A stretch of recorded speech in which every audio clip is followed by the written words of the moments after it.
Hello everyone, my name is NK from the RN Couple Diaries, and today I'm going to be talking about postpartum hemorrhage. What is postpartum hemorrhage? Postpartum hemorrhage is an excessive vaginal bleeding that occurs after birth, which leads to a significant blood loss.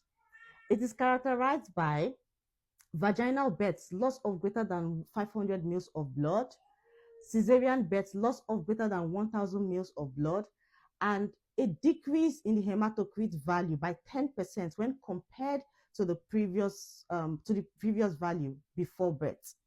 Now, what is the pathology?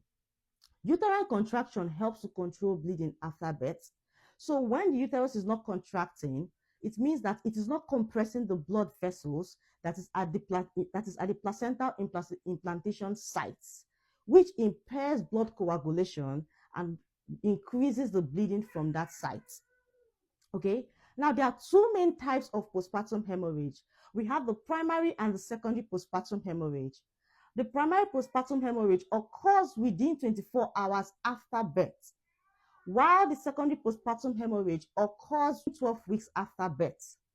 Now, what are the causes of postpartum hemorrhage? There are four main causes of postpartum hemorrhage. We have the 4 T's, which is how I used to remember it. We have the tone. Now, the tone stands for the uterine atony or the bogey uterus. Now, what this means is that the uterus is not contracting. Okay, then for trauma, if there's a traumatic birth that causes a large laceration or uterine rupture, then the patient is at risk of uterine postpartum hemorrhage.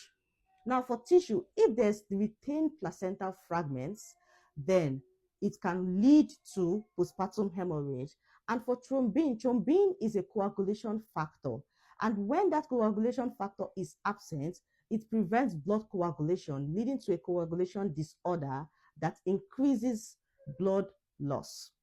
Now, for the main cause for the primary postpartum hemorrhage are tone and trauma, because this occurs within 24 hours after birth.